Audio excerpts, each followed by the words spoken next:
사람들 중에도 부부 생활이 아주 매우 불행했던 사람들이 많이 있었습니다.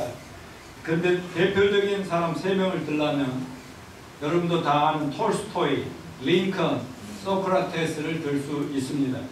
러시아의 문호 레오 톨스토이 부인은 임종할 때 머리맡에 딸들을 불러놓고 다음과 같이 고백했다 합니다.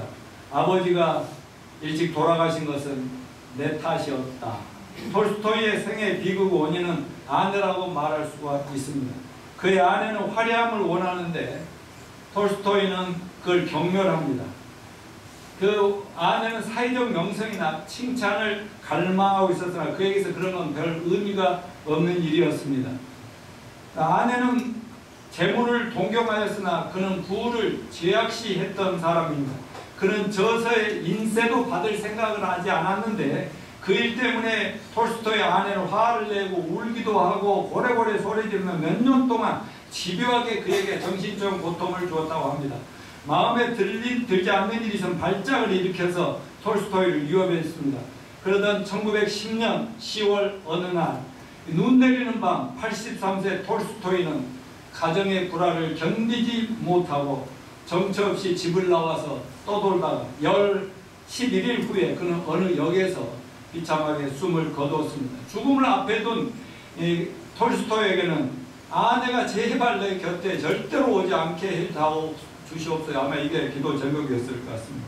그녀의 입장에서도 불평을 할 만한 충분한 이유가 있었겠지만 그러나 그들의 결혼 생활은 그렇게 비극적으로 끝났다는 얘기입니다. 또 유명한 에브라함 링컨 생애를 비극적으로 맞는 것도 역시 부부였는데 링컨의 아내는 세상에 보기 드문 잔소리 많은 여자로서 20년 이상의 결혼 생활 동안 링컨을 맨날 공경에 몰아넣었다고 합니다. 그녀는 매일 남편에게 불평, 불만, 비난을 퍼부어댔는데 그녀 말에 따르면 링컨에게 좋은 점이라는 건 하나도 없다는 거예요. 등도 굽은 데다 걸음걸이도 보기 흉하고 인디안 그 모습 그대로고 키 모양과 얼굴 모습 온통 마음에 안 든다는 것이었습니다. 링컨의 아내는 링컨은 아내와는 모든 점에서 대조적이었죠. 성장 과정, 기질, 취미, 사고방식 무엇 하나 공통된 것이 없습니다. 링컨은 가능하면 그녀 얼굴을 보지 않으려고 변호사 시절에 봄 3개월, 가을 3개월 동안 그냥 순회 재판을 나가면서 결코 집으로 돌아오지 않은 경우가 많았다고 합니다. 언젠가는 링컨이 재빨리 불을 이제 지피우지 못한다고 그냥 그 나무 장작개비로 그 남편의 얼굴에 던져가지고 코가 상해가지고 반창고 붙이고 이렇게 변호사 사무실을 나가고 또 그리고 또 남편 얼굴에 커피도 뿌리고 막 빗자루도 때리고 막 집 밖으로 쫓겨내고 이런 일도 굉장히 많았다고 합니다. 이거는 에브라함 링컨은 우리가 상상할 때 정말 이해가 안 되는 겁니다. 그리고 그 유명한 네 자신을 알라고 외쳤던 그리스의 철학 소크라테스도 마찬가지입니다. 한번 아내가 소크라테스에게 잔소리를 퍼부었는데 그래도 성이 안 찼는지 물바가지로 그냥 물을 또 그냥 바켓으로 물을 부어버렸다고 합니다. 그랬더니 소크라테스 빙긋이 웃으면서 천둥이 친 다음에 소나기 오는 건 당연하지 라고 했답니다. 아니 어떻게 당신같이 그 위대한 철학자가 저런 부인과 이렇게 계속 살 수 있냐. 물을 때마다 그는 이렇게 대답했답니다. 사나운 말을 타고 연습을 하면 어떤 글도 다룰 수 있지. 아내를 다룰 수 있다면 어떤 사람인들 천하를 못 다루겠냐 이랬다고 합니다. 소크라테스는 학식 있는 대철학자였습니다. 링컨은 최고 권력을 가지고 미국을 통치한 미국의 존경받는 대통령이었습니다. 톨스토이는 많은 사람들에게 감명을 준 대명작을 남긴 문호입니다. 그들에게도 권력과 학식도 돈도 명예도 건강도 있습니다. 그런데도 그들의 가정은 부부관계가 잘못돼서 불행했습니다. 여러분 부부생활 해보셔서 알겠지만 어디 만만합니까? 아는 게 없다면 안 합니다. 예, 쉬워요 어려워요? 권사님은 아주 쉬웠다는 표정인데. 자, 예, 우리가 그 유명한 분들 말고 한국의 평범한 사례 하나를 들어보겠습니다. 어느 날 어떤 남편이 이제 직장에서 귀가에 윗돌을 벗어준 아내가 이제 받아서 옷장에 넣으려다가 안포켓에서 부족해서 보니까 자기 사진을 담고 다니더라 이렇게. 자기 사진을 안 보게 담고 다니니까 기분이 되게 좋았지 않겠어? 아니 여보 내 사진을 넣고 다니네. 언제부터야? 그러니까 남편이 하는 말, 꽤 오래되었어. 힘들 때마다 당신 사진을 꺼내보면 그런 힘이 나거든. 그랬더니 부인이 고 여보 고마워. 그런 일도 모르고 난 당신을 사랑을 의심했었는데 그래 내가 그렇게 좋아? 내 사진을 보면 왜 힘이 나는데? 했더니 남편이 하는 말, 당신 사진을 볼 때마다 이보다 힘든 여자가 없으니까 당신을 보고 있노라면 직장생활, 사회생활 그 어떤 긴장막의 어려움이 닥쳐도 당신을 생각으로 견뎌낼 수 있고 이겨낼 수 있거든. 여러분 부인의 반응 말 안 해도 알겠죠? 상상에 맡깁니다. 여러분 이런 얘기들의 핵심이 뭡니까? 그만큼 힘들고 만만치 않은 게 남자가 만나서 결혼하고 끝까지 살아간다는 부부관계 얘기인 것입니다. 우리 인생을 살아가면서 겪는 위기가 많지만 부부 사이의 위기가 가장 많고 심각합니다. 여러분 부부관계가 깨어지면 가정이 깨어지고 우리 자녀들이 심각한 상처를 그것이 바로 병든 사회의 하나의 원인이 되는 거예요. 같이 살자고 매달리다 같이 죽자고 달려드는 부부들의 부부들의 종착역이 바로 이혼인데 OECD 가입 국가들 이혼율 1위. 2014년도 대법원 통계에 따르면 대한민국 남녀 10쌍이 혼인신고를 하는데 반면에 3.5쌍이 이혼신고를 한다고 합니다. 이처럼 갈수록 수많은 부부가 부부 사이 갈등을 극복하지 못하고 이혼하게 됩니다. 그런데 이혼하는 사람들 중에 요즘은 말이죠. 결혼한 5년 내에 이혼하는율이 70%나 된다고 합니다. 이렇게 쉽지 않은 부부 간의 갈등과 위기를 어떻게 극복하고 하나님이 계획하신 그렇게 그 행복한 부부생활, 가정을 이룰 수 있는가? 여러분 우리는 성경이 바로 가정생활, 부부생활의 매뉴얼이라고 믿습니다. 최고의 지침서라고 믿습니다. 최고의 교과서 이 말씀을 통해서 어떻게 우리가 부부생활을 해나가야만 끝까지 정말 행복한 가정을 이룰 수 있을까? 오늘 배우도록 하겠습니다. 특별히 결혼을 앞에 둔 예선 자매라든가 또 혹시 자매도 정자매도 결혼하려면 잘해야 돼. 나하고 상의해가지고 하고 저 우리 장로님 권사님처럼 이렇게 교회에서 상의해가지고 나랑 해야지 그래가지고 우리가 축복해줘 끝까지 저렇게 우리 안에서 제일 금슬 좋은 부부 아닙니까? 예, 그렇게 마음대로 해버리고 그러면 안 돼요. 아멘? 아멘은 아니에요. 그런데 성경적인 부부도를 다루기 전에 부부관계 어렵고 깨어지는 원인이 어디에 있을까? 여기 얼른 쫙 한번 보죠. 애정 표현이 부족하거나 진지한 대화 부족, 인생 철학, 목표, 가치관이 서로 다를 때, 함께 공유하는 시간이 충분하지 못해, 여가 시간 보내는 방법이 서로 다를 때, 아내는 이렇게 이거 하고 싶고 남편이 이거 하고 싶을 때, 경제적인 문제로 인해서 최근 조사에도 보면 경제적인 이유가 성격 차이보다 좀 두 번째더라고요. 한 17% 정도 돼요. 직장 일로 인해서 가정이 소홀해질 때 가사 분담에 대한 의견 차이로 부부의 성적인 문제로 인해서 자신의 원가족, 친정, 시댁 문제 때문에 배우자의 외도 문제, 자녀 문제로 인해서 신앙 문제, 아주 작고 사소한 일 제가 얘기했을 수도 있는데 뭐 요즘도 이제 뭐 치약 문제죠. 치약 어떻게 보면 우리 와이프는 가운데 아무데나 좀 눌러서 처음부터 짜더라고. 나는 어떻게 했는지 밑에서 짜서 이쁘게 만들어내 그런 거라든가. 화장지 사용을 우리 와이프는 많이씩 써버려요. 나는 조금 쓰고 또 웬만하면 거기 놔뒀다 또 다른데 또 닦아 쓰고 하면 아니요. 똥똥 얘기 아니야. 울지 마. 이런 것들. 와이프는 늘 쓸고 닦고 하는데 나는 아니 모았다가 한 번에 하지 뭐 필요하니 그렇게 하는 거. 이런 거 서로 생각하다도 막 얼굴 붉히고 그런 적도 있는데 지금은 전혀 없고요. 근데 제일 많은 게 부부 성격 차이가 46% 돼요. 우리 부부는 성격이 안 맞아서 헤어진다 이런 것들이 너무 많았습니다. 그런데 여러분 이혼의 가장 근본적인 이유가 뭐냐? 이것은 인간의 타락한 본성 때문이라고 성경은 말씀하고 있어요. 마가복음 10장 2절 9절 같이 읽어볼까요? 시작. 바리새인들이 예수께 나와 그를 시험하여 묻되 사람이 아내를 버리는 것이 옳으니까 대답하여 이르시되 모세가 어떻게 너에게 명하느냐 이르되 모세는 이혼 증서를 써 주어 버리기를 허락하였나이다. 예수께서 그들에게 이르시되 너희 마음이 완악함으로 말미암아 명령을 기록하거니와 창세로부터 사람을 남자와 여자로 지으셨으니 이러므로 사람이 그 부모를 떠나서 그들이 한 몸이 될지니라. 그러하는 즉 이제 둘이 아니오 한 몸이니 그러므로 하나님이 짝져 주신 것을 사람이 나누지 못할지니라 하시더라. 아멘. 사절에 의하면 부부간의 다툼, 갈등, 갈라짐의 원인이 오죽했으면, 아니 모세도 율법에 이혼도 허락한다고 기록에 놨지 않습니까? 예수님이 오죽했으면 그걸 기록했겠냐. 너희 마음이 얼마나 완악했으면 성경에까지 기록해야만 했겠느냐, 이렇게 말씀합니다. 그렇습니다. 여러분, 인간의 마음의 본질이 악합니다.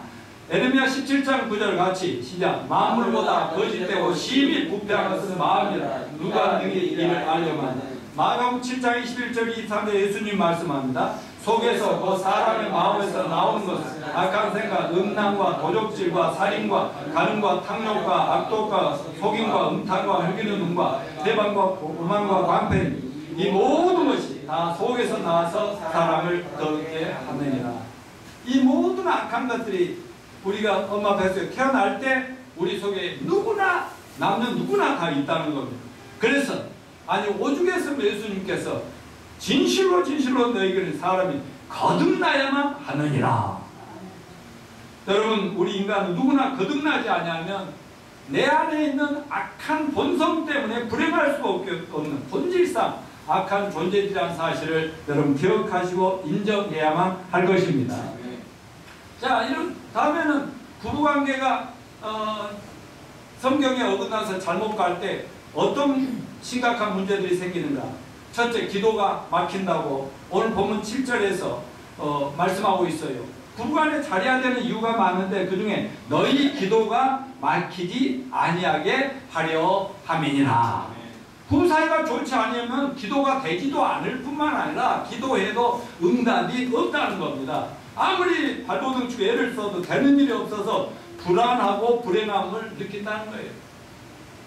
기도가 막히면 참된 성공도 있을 수가 없는 것입니다.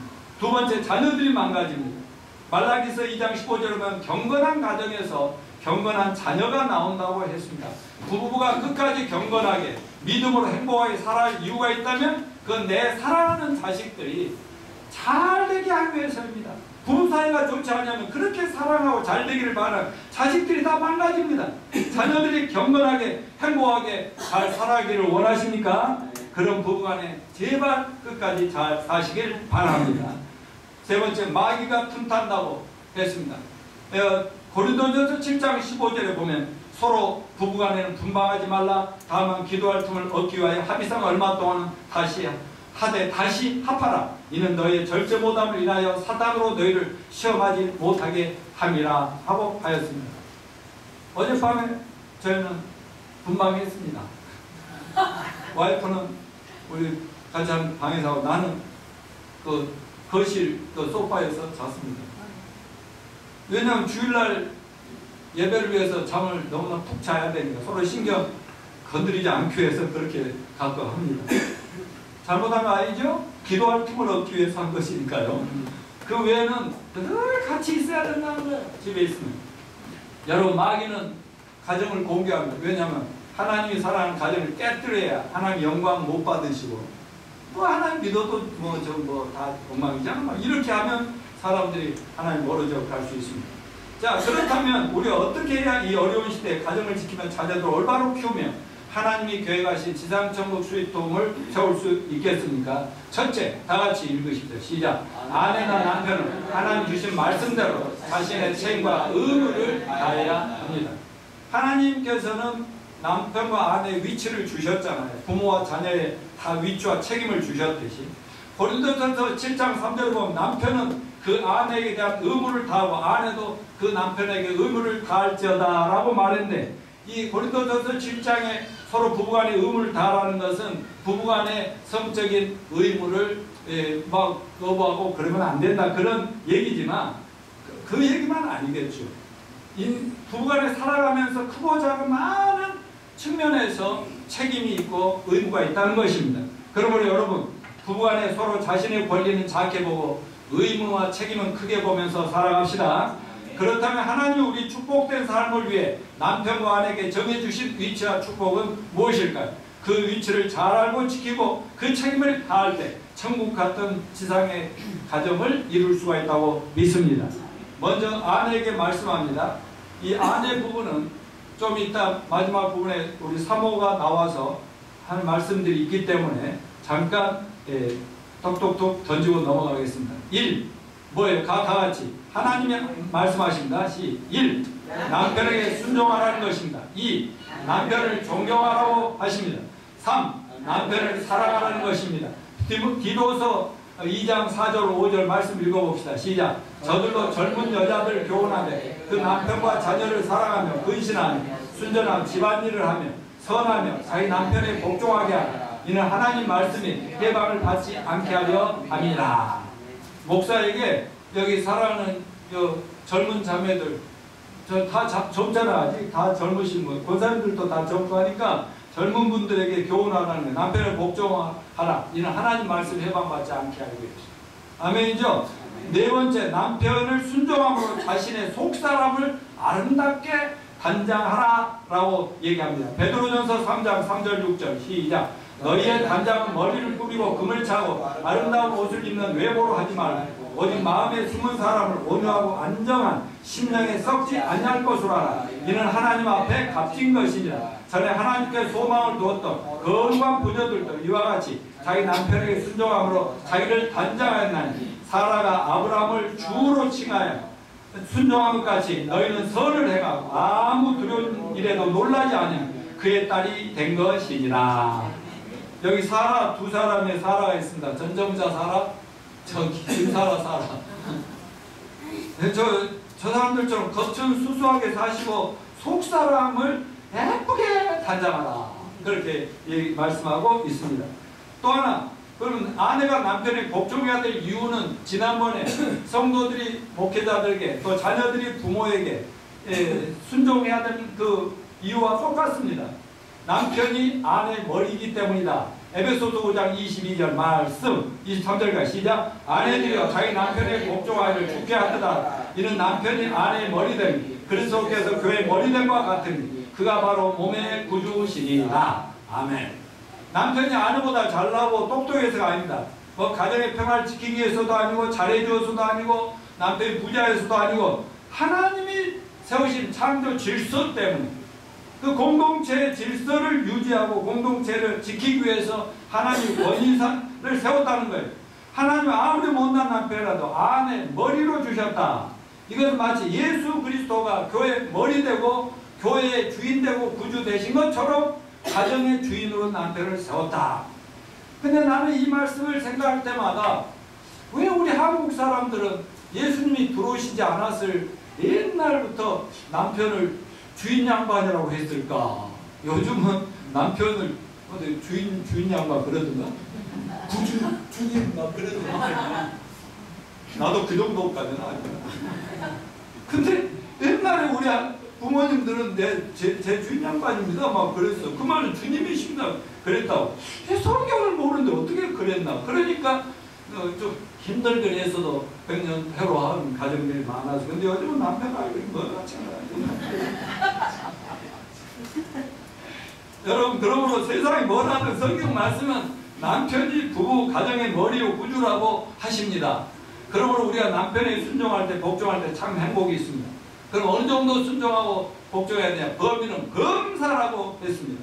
불신 남편에게도 마찬가지로 순종하라고 얘기합니다.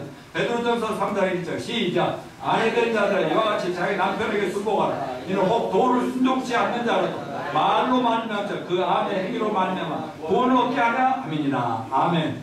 믿지 않는 남편, 아직은 믿음도 갖고 좀 못된 남편이라 할지라도 아내가 주님의 말씀에 순종해 남편을 사랑해주고 존경해주고 받들어주고 칭찬해주고 잘해주면 남편도 하나님이 주물러서 변화시켜 주신다고 합니다.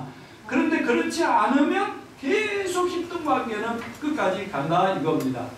또 아내는 남편을 돕는 배필이라고 성경은 얘기합니다. 창세기 2장 18절 시작. 여호와 하나님 믿으시되 사람이 혼자 쓴 것이 좋지 아니하니 내가 그를 위하여 돕는 배필을 지으리라 하시니, 여기 사람은 아담 남자 혼자 사는 것이 절대로 좋지 아니하니 내가 그를 위하여 돕는 배필을 지으리라 하십니다. 우리 박경영이가 작년까지 혼자 살 때 정말 좋지 않았어요. 지금 아주 좋아 보입니다. 자매 땡큐. 아니 근데 저 안도원 선생 나이 드셔서 이제 혼자 사시는 건 뭐 괜찮죠. 저도 언젠가 혼자 될 수도 있지 않겠어요. 네. 세상의 모든 남자는 남자랍시고 큰 걸 추구한답시고 그걸 밖으로 나돌다 보니 여자의 도움이 없으면 참 어리석고 불쌍하고 늘 문제만 만드는 남자들이에요. 그래서 요즘 두 여자 말을 잘 들으라고 했잖아요. 와이프 말하고 내비게이션 여자 말. 그래서 하나님은 아내들이 남편을 도우라고 배필로 결혼시키신 것이라는 걸 믿으시기 바랍니다. 제 경우도 아내를 만났을 때 만난 날은 제가 한국 외환은행 직장을 그냥 몇 년 다니다가 그때 나라 민족을 위한다는 그때 막 나름대로 개통 철학이고 이런 거 가지고 구원도 못 받고 교회만 다니는 분들이 때 그냥 둬버리고 이제 내가 추구하는 인생을 자유인의 길을 나선다고 짐을 싸러 우리 아빠들 가다가 상도동 가는 23번 버스가 24번 버스인가? 24번 버스를 미도파 앞에서 타고 그 차 안에서 만난 꼭 중학생 같이 보이는 조그만 지금도 젊은데 그때는 얼마나 정말 어렵겠어요. 그래가지고 그런데 그 나와가지고요 뭐 사업도 한다고 뭐 한다는데 뭐 될 것이 있습니까? 뭐 사업이 아니라 막 그 이렇게 그 사무실에다가는 막 태극기 있다마자 롯데호텔에 그 뛰었고 막 그런데 여기서 태극기 걸어놓고 독립운동 하듯이 민주화운동 하듯이 이렇게 했으면 사업이 되겠어요. 그래가지고 그 뒤로 이제 결혼해가지고는 그 결혼 직전에 이제 민주화운동 좀 한답시고 감시 대상이 되고 관리 대상이 돼가지고 어디 취직하기도 힘들어. 그런데 그때부터 그래도 내가 살아가려는 그 인생 철학이 좀 좋아 보인다고 그랬는지 전주에는 그런 나만한 남자가 없었는지 모르지만 아무튼 그때부터 만나가지고 지금까지 사는데 계속 저를 도와주고 있잖아요. 처음 만날 때부터 우리 친구들 만나고 밥 사주더니 지금도 요즘은 가끔 그런다. 당신이 쏘냐 내가 카드 긁냐 뭐 이런 것을 가끔 합니다만 아무튼 지금까지도 꾸준히 이 목회를 돕고 사역을 돕고 교회를 돕는 일을 하고 있잖아요. 여러분 돕는 배필이 할 때는 이렇게 전정자 사모님처럼 경제적인 면만 아니라 영적 면이나 여러 가지 면에서 도와줄 것들이 많죠. 정말 아마 우리 와이프 없으면 나 사역 그만둬야 될 것 같아요. 진짜 못할 것 같아요. 그런 의미에서 좋은데 문제는 돕는 배필을 하라고 하니까 너무나 시도 때도 없이 내 말 들어야 되고 하고 이렇게 해야 되면 이것이 참 남편들에게 괴로움이에요. 그래서 내가 아니면 누가 당연히 돕겠냐 이런 것도 좀 내려놓으시고요. 서로 피곤하지 않게 적당히 합시다. 사랑하는 자매님들 적당히 지혜롭게 잘 도와서 주님이 축복할 수밖에 없는 가정을 세우시기를 축원합니다. 자, 두 번째 남편의 책임입니다. 주님은 남편에게 말씀합니다. 첫째, 시작. 아내를 사랑하라고 말씀합니다. 둘째, 아내를 괴롭히지 말라. 셋째, 아니 남편들아 아내를 사랑하며 괴롭히게 하지 말고. 세 번째, 아내를 귀히 여기라고 말씀합니다. 베드로전서 3장 7절. 남편 된 자들아 이와 같이 지식을 따라 너희 아내와 동거하고 저는 더 연약한 그릇이요 또 생명의 은혜를 유업으로 함께 받을 자로 알아. 귀히 여기라. 이는 너희가 기도가 막히지 아니하게 하려 함이니라. 여러분 아내들에게는 부드러운 보살핌이 필요합니다. 대화의 상대가 되어주기를 원합니다. 신뢰할 수 있는 기둥이 되어주기를 원합니다. 재정적으로 정서적으로 안정감을 주기를 원합니다. 가장으로서 가정에 대한 헌신하기를 원합니다. 그러므로 남편들은 아내를 사랑하고 귀하게 여기고 괴롭히지 말게 되기를 축원합니다. 여기서 사랑하라는 것은 어느 정도 사랑이에요? 아가페적 사랑이다 이거죠. 인간적, 계산적, 이기적인 그런 사랑이 아니라 정말 예수님이 우리 같은 죄인들을 위해서 아무 쓸데없는 인간들을 위해서 자기 목숨을 희생한 만큼 사랑해라. 우리를 살리기 위해서 희생한 그 정도의 사랑이 진정한 사랑이다라고 말씀합니다. 순종이 어려울까요? 사랑이 어려울 것이면 그 목장 모임 때 이제 나눠보도록 하겠습니다. 자, 여러분, 남편의 권위가 어떻게 세워져야 됩니까? 이렇게 남편들이 뭐 아내들에게 뭐 순종하라, 뭐 복종하라, 뭐 이렇게 하면서도 남편의 권위를 자기가 뭐 독재자처럼 군림해가지고 막 이래저래 막 이렇게 강요한다고 되는 것입니까? 부인으로 하여금 남편을 복종하여 하면서 남편이 잘나서 남자가 힘이 세기 때문이 아니라 하나님의 정하신 질서가 가정에서 수용되어서 하나님 나라 가정이 하나님 뜻이 가정을 통해서 이루어지기를 원하기 때문인 것입니다. 그러므로 남편의 지도력은 영적으로 세워져야 되는 것이고 하나님 방법에 의해서 시행돼야 된다고 믿습니다. 그것이 곧 사랑과 섬김과 희생과 봉사라고 믿습니다. 여러분, 지난주에 목회자의 권위는 어떻게 세워진다고 그랬어요? 목회자의 올바른 복음 전파와 말씀의 가르침, 그리고 양떼를 위한 희생과 헌신과 섬김을 통해서 하나님이 권위를 세워주신다 이거지. 남편들도 마찬가지로 아내에 대해서 잘 알아가고 이해하고 배려하고 도와주고 살펴주고 보호해주고 이러한 사랑과 섬김을 통해서 남편으로서의 권위를 주님이 세워줄 수 있다고 말씀하고 있습니다. 그래서 말라기서 2장 15절 같이 읽어요. 시작. 그러므로 내 심령을 삼가라 지켜 어려서 취한 아내에게 괴사를 행치 말지니라. 잠언 5장 18절 내 샘으로 복되게 하라. 내가 젊어서 취한 아내를 즐거워하라. 잠언 5장 19절 그는 사랑스러운 암사슴 같고 아름다운 안노루 같으니 너는 그 품을 항상 족하게 하며 그 사랑을 항상 연모하라고 말씀하고 있습니다. 남편은 또 하나 아내를 잘 알아가야 할 의무가 있다고 오늘 본문 7절에서 말합니다. 그래서 아내와 살 때 아내에 대해서 좀 깊이 알려고 노력을 해야 된다는 거예요. 7절 같이 읽습니다. 시작. 남편들을 따라 이와 같이 지식을 따라 너희 아내와 동거하고 저는 더 연약한 것이요 또 생명의 은혜를 유업으로 함께 받을 자로 알아. 귀히 여기라. 이는 너희 기도가 막히지 아니하게 하려니라.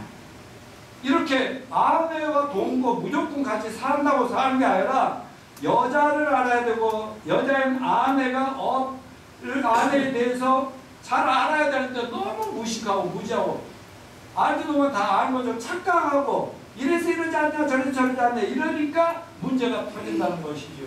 뭐 영화에 대해서 드라마 탤런트에 대해서 기타 세상에 대해서 모르는 거지 너무 많이 알면서 아내에 대해서 너무 모른다는 거죠. 저기 박 집사 자기 신부의 그 지금 허리 둘레 알아? 요즘 모르지. 처음에 결혼 전에 알았지. 지금 모르지. 지금 맨날 재야 돼.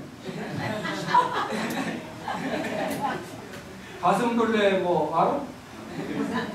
가끔 재보라고. 뭐 지병이 뭐 있는가? 또 사람마다 인간이 전부 의인이 없나니 하나도 없고 전부 죄 없는 사람이 없듯이 병 없는 사람은 아무도 없더라. 다 보면은 뭐 이상하게 뭐 부모의 DNA인지 몰라도 약점을 다 가지고 다 있더라고. 그런 것도 알아야 되고 특기가 뭐 하고 싶은 일, 장점, 단점 이런 것들에 대해서 아내 아픔, 힘든 것이 뭔가 이런 것들을 좀 알아야 되는데 모르고 그냥 사니까 저도 아내를 만난 지 40년, 이거 45년 됐나? 그걸 결혼한 지 한 40년 됐나? 그것도 되게 오래됐나? 근데 여전히 잘 모르는 부분이 많은데 가끔 깜짝 놀라. 근데 요즘 많이 좀 터득된 것 같아. 막 우와 그 당시 이런 건 있었어? 막 하고 이런 거 없는 거 보니까 그리고 웬만한 거는 그냥 이해하고 산다 이렇게 됩니다. 네. 그렇게 자기가 평하더라고요. 남편이 알아야 될 세 가지는 꼭 있어요. 첫째, 여자가 연약한 그릇이라는 사실. 이번에 강남역에 묻지마 그 살인 사건이 있었다. 그것 때문에 이건 막 무조건 여성 혐오냐 아니냐가 좀 논란이 지금 굉장히 많고 있는데 성경은 어차피 이렇게 얘기합니다. 여자는 어떤 측면에서는 남자보다 연약한 그릇이라고 얘기를 하고 있어요. 신체적으로나 정서적으로, 정신적으로 아주 섬세하지요. 그릇에 비유했는데 오늘날 플라스틱 뭐 이런 쇠그릇 그런 것도 많지만 옛날에는 대부분 흙으로 탁 만들어서 밥에 먹고 질그릇이 있었잖아요. 질그릇은 깨지면 뭐 붙이긴 해도 금가서 안 되죠. 원상태로 회복하기가 힘듭니다. 여성의 감정이, 정서가 이와 같이 남자보다는 민감하다는 것입니다. 물론 여자들도 하나님 말씀으로, 은혜로, 성령으로 강건해져야 되겠죠.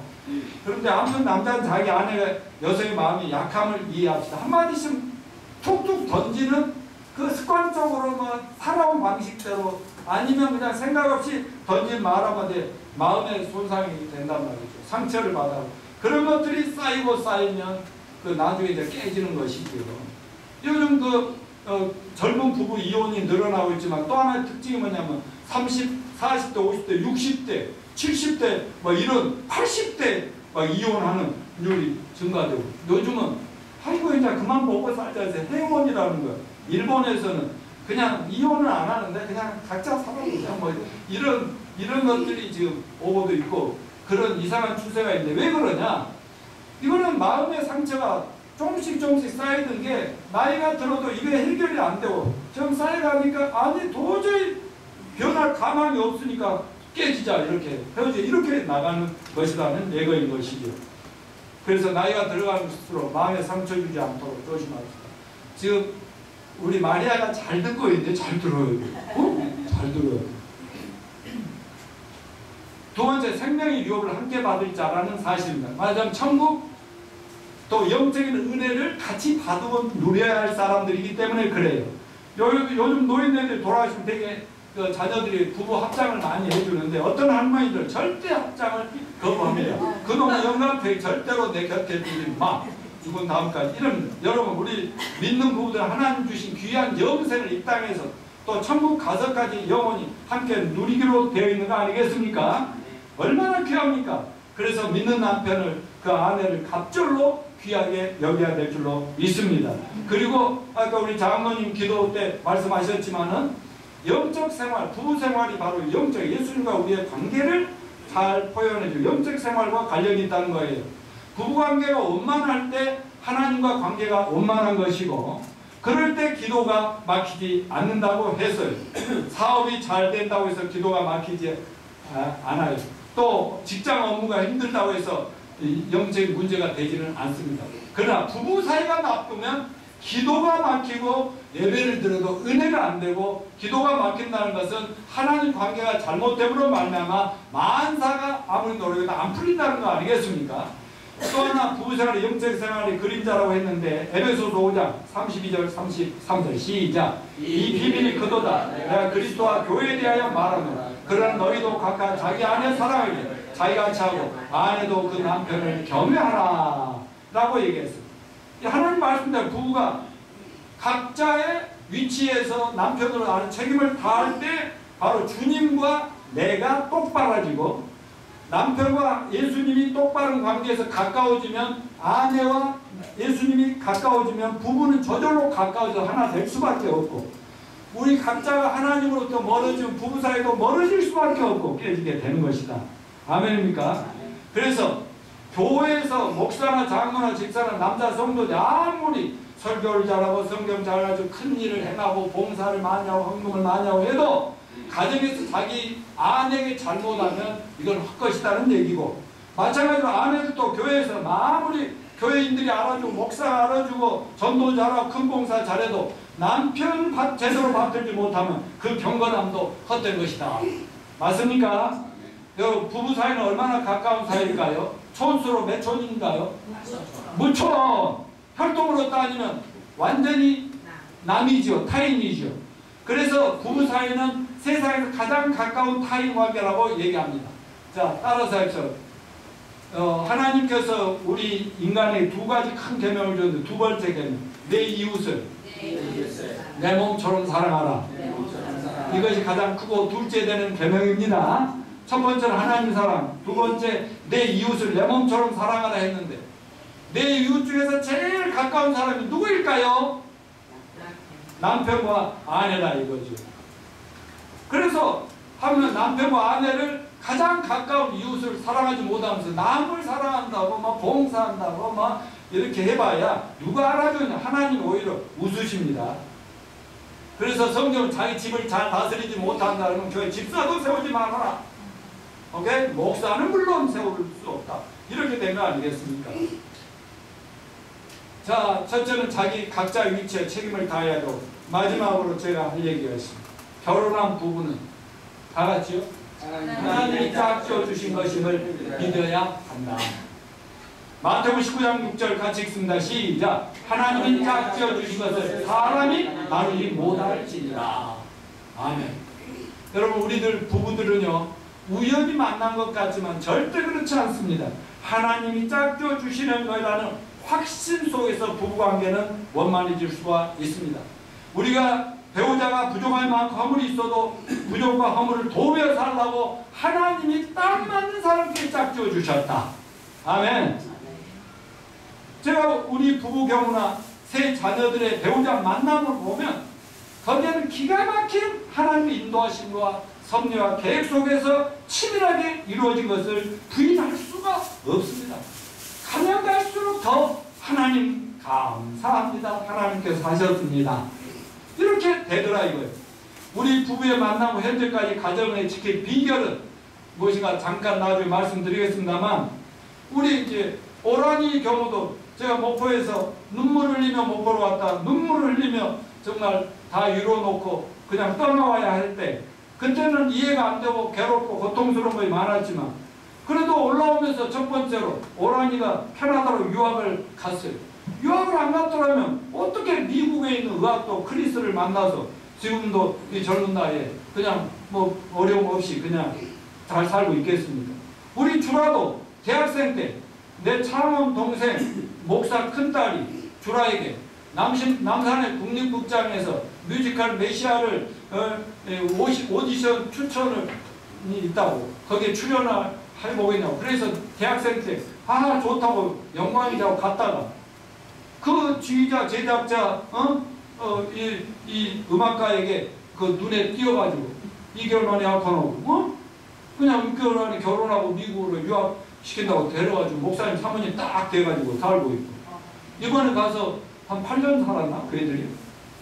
어떻게 행복해? 후회하지 않나? 그랬더니 아주 요즘 뭐 좀 힘든 과정이 있었대. 왜냐면 연애를 하고 결혼을 해야 좀 알아보는데 그냥 서로 겉만 보고 했다가 결혼하고 보니까 너무 좀 괴로움을 통과하는 과정이 있으면 아주 행복한 모습을 보고 와서 너무너무나 감사합니다. 그것도 하나님 만나게 가신 거다. 집에 있는데 여기 가까운 데서 도곡도에 살고 있을 때예요. 뭐 어차피 또 내가 또 아들 자식이 있나? 또 누가? 너는 진짜 얘기를 안 할 수가 없죠. 수많은 그런 정보회사 전화가 불났습니다. 지금도 저 말 안 하지만 가끔 너는 씨 맞습니까? 아니 너 하늘의 아버지인데 여기 뭐 압구정에 무슨 결혼했었니? 뭐 이런 애 계속 지금도 와요. 근데 뭐 하나같이 보이건 넣더라고. 근데 어느 날 생각지도 않은 날 제가 문경 그 글로비전 선진학교에 그 이사회를 갔는데, 이사회 도중에 이사회하다 잠깐 브레이크 타임하고 화장실 가고 잠깐 쉬는 시간, 그때 화장실 다녀오니까 어떤 그 이사 교수 부인께서 막 그러더라고. 목사님 아드님이 있으시다면서요. 몰랐어요? 그래서 아니 저 이사장님이 그 목사님이신데 이사장님이 그 중매할 예쁜 좋은 여아가 처녀가 있는데 결혼 좀 부탁시킨다고 했더니 그냥 노 목사님 아들이 있잖아요. 노 목사님 그 이사장님 어떤 분이냐면요, 저한테요 아들이 있다는 거 알고요, 이제 지금 밝히지만 처녀 2명을요 자기가 신뢰하는 처녀 2명이나 나한테 이력서 보냈어요. 그냥 아들 좀 내가 뭐 할 만 추천할 만 직원도 있고. 근데요 그건 아예 보지도 않았단다. 그래서 보지도 않고 안 돼. 무조건 탈락이야. 탈락. 그래가지고 예 저 사진 한번 보내보시죠. 제가 이제 그렇게 하고 이제 이사회 끝나고 나한테 연락드리겠습니다. 그리고 나서 이제 올라와가지고 같이 방거동 살 때니까 이제 거기 사진 보내주면서 뭐 이런 처자가 있다는데 한번 만나보겠니? 보내주고 오세요. 그래서 보내줬거든. 근데 이제 그동안에 뭐 부모님들 마음 똑같지만 그 이렇게 선보러 갔다가 뭐 이렇게 들어오면은 눈치를 살피죠. 뭐 그런데 할 때마다 아니에요 하도 그래가지고 이번에도 이제 만난다고 그래서 만나고 들어오는 날 그랬습니다. 만났냐? 예. 어떻든 별로지? 내가 선수를 쳤습니다. 그랬더니 아니 괜찮던데요? 그래서 속으로 우리 부부가 아싸 하고 그랬던 적이 있어요. 그리고 나서마자 이제 막 그 중매쟁이가 또 이제 방콕의 목사님 이제 일년의 할아버지가 나오시고 우리 중매쟁이 셋이 연례상에서 호텔을 앉아서 차 마시면서 막 서로 간에 이제 이렇게 영적인 얘기도 나누고 막 하다가 우리 마음이 막 통한 거예요. 그래서 셋이 제가 기도합시다 하고 그 카페에서 셋이 손잡고 막 기도를 열심히 했어요. 이거 하나님 뜻이면 꼭 되게 해달라고. 그랬는데 우리 사라가 어떻게 매력적으로 어떻게 타개버렸는지 눈이 딱 뒤집혀가지고 이제 결혼을 하겠다고 결정이 되고 말이죠. 빠르게 지내도 우리 자녀들은 오라니는 길게 갔습니다. 이제 미국과 캐나다이기 때문에 오래 갔는데 막 보통 2개월에서 6개월이면 다 끝나버려요. 그러니 이렇게 해가지고요. 지금 애들 낳고 장모가 잘 살잖아요. 근데 우리 며느리 김사라 저 며느리도 어떻습니까? 목사님 2딸 중에 큰 딸인데 자기들이 그랬다네. 목사님들이 힘들게 사는 거 보고 성도들한테 부모를 뺏겨서 그랬는데 어쩌면 몰라도 우리는 절대 목사님 될 사람들이나 목사님 가정에는 결혼하지 말자고 그랬다고 합니다. 그 두 시스터들끼리. 그런데 어떤 역사가 일어난 줄 아십니까? 큰딸은 목사님 아들 그것도 거의 목사급의 집사한테 결혼했어요. 또 목사 가정으로 둘러싸인 집안으로 시집을 왔어요. 또 그 둘째 딸은 거기도 목사님 아들인데 지금 전도사님고 목사 된 분한테 이런 역사가 어떻게 일어날 수가 있겠어요?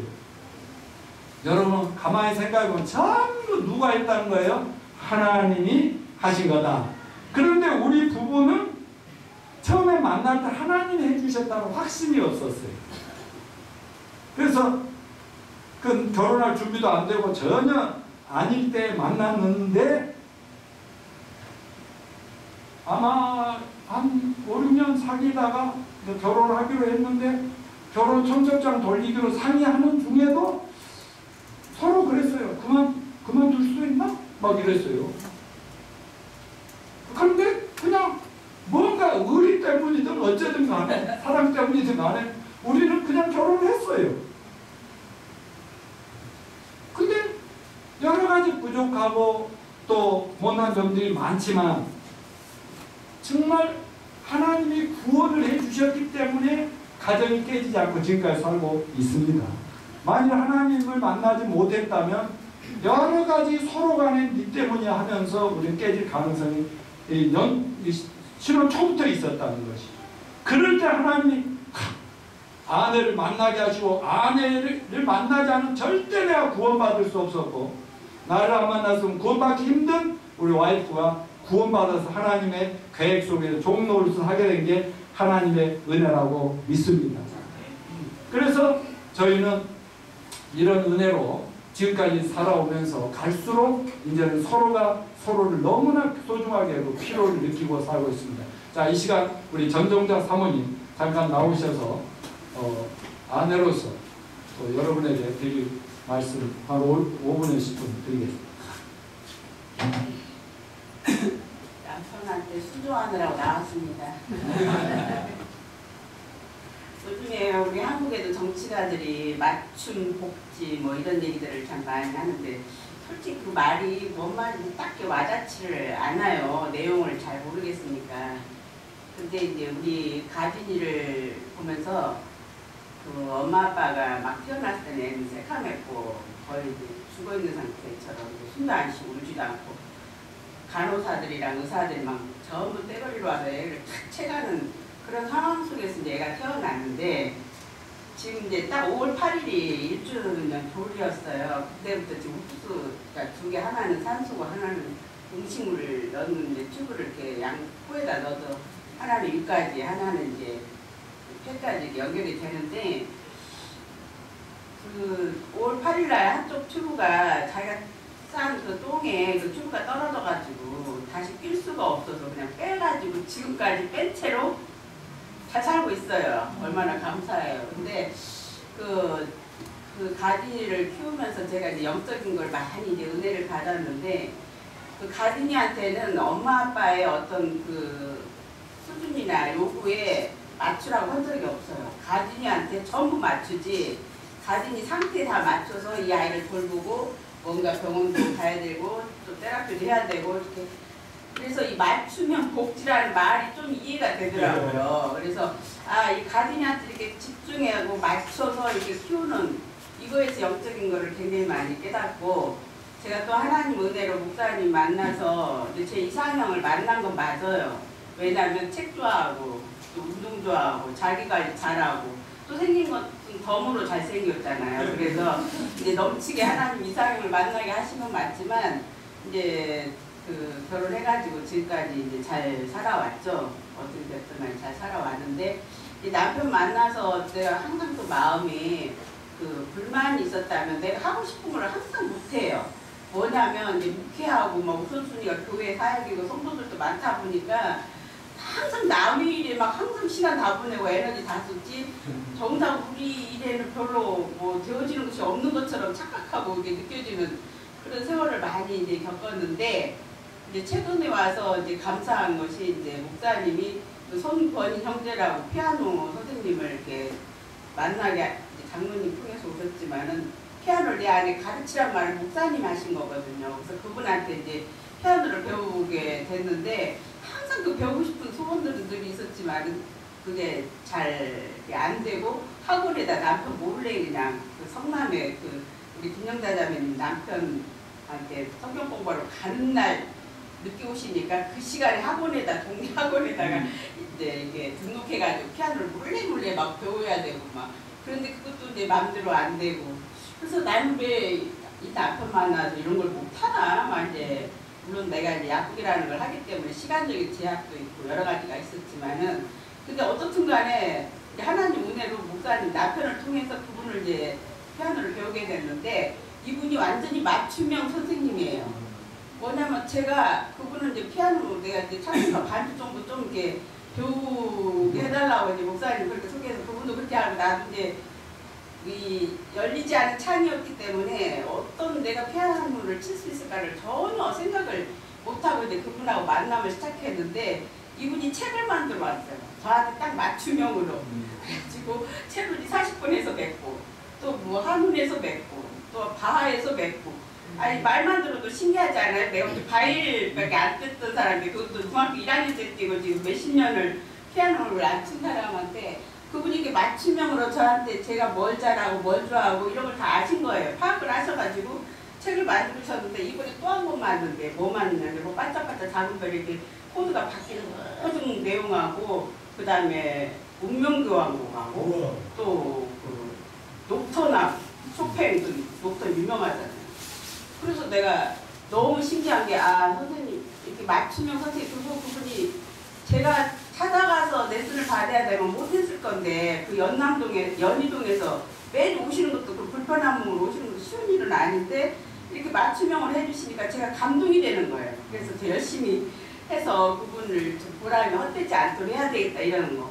근데 이 모든 상황들을 이렇게 연결되면서 느끼면서 그보다 더 신나고 기가 막힌 건 예수님께서 저에게 이렇게 맞춤형으로 지금까지 인도에 오셨어요. 그래서 제가 3살 때 다리를 다쳐가지고 오랜 세월 동안 참 그것 때문에 힘들고 고통스러웠지만은, 하나님께서 다 아시고 우리 크리스를 사회되게 하셔가지고, 크리스가 결국은 이제 이 신발 얘기를 하더라고요. 왜냐면 허리가 항상 아프니까 균형이 이게 안 맞아서 골반이 삐뚤어져가지고, 그래가지고 이제 그 신발 신은 뒤로 허리 문제는 해결됐고, 아무튼 이 모든 그 과정을 저한테 이렇게 맞춤형으로 하나님께서 인격적으로 저를 이렇게 사랑하시고 대우하시면서 지금까지 이렇게 인도해 오신 것이 너무 신기한 거예요. 근데 이제 이런 사이 이제 부부라는 것이 예수님과 나의 관계잖아요. 결국은 내가 예수님께 얼마나 잘하냐에 따라서 현실에서 이제 그 복을 덤으로 이제 누릴 수 있는 건데 저 예수님께 가까이 간다고 일단은 열심히 뭐 교회 봉사도 많이 하고 이렇게 여러 개 했지만은 마음속에는 항상 얕은 물가에서 노는 아이처럼 항상 그 파도가 밀려올까봐 불안하고 물에 빠질까봐 불안하고 이 남편에 대해서도 그런 거예요.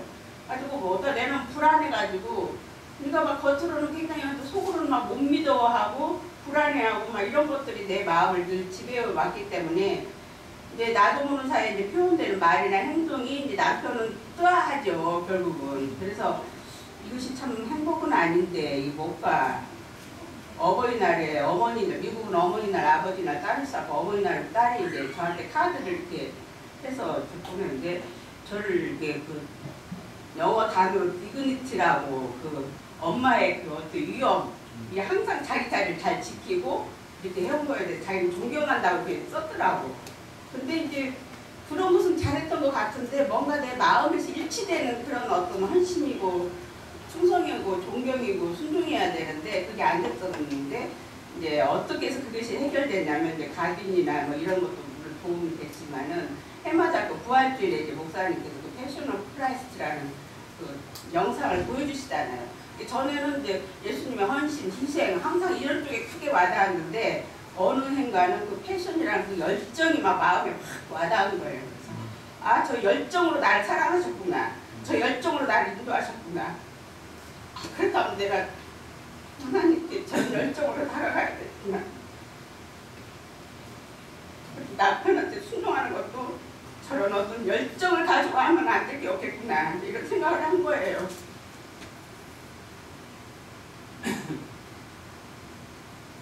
그래서 성격도 맞는 부분도 많이 있지만 공통된 것도 많이 있지만은 좀 다른 면도 많이 있어요 우리 부부가. 그래서 아까 목사님 말씀한 대로 무하다 한 번에 치우는 스타일이고 저는 항상 깨끗한 스타일, 항상 치워져 있는 걸 정돈돼 있고 이런 스타일이니까 안 맞잖아요 이게. 그런데 이런 것들은 죽고 사는 문제도 아니고 크게 뭐 내가 좀 마음을 그냥 싹 비워버리니까 또 견뎌지는 문제고. 그래서 나도 이제 남편한테 맞춤형으로 나아가야 되니까 근데 그 막 내 맨정신으로는 안 되니까 예수님의 그 열정으로 나도 한번 남편한테 맞춰봐야지 해가지고 웬만한 거 다 틀려도 그래 그냥 뭐 다 이렇게 넘기니까 또 잘 넘어가지고 그 요인 중에 하나가 그 결심하게 된 요인 중에 하나 제 건강 때문에 사실 그런 결심을 했어요.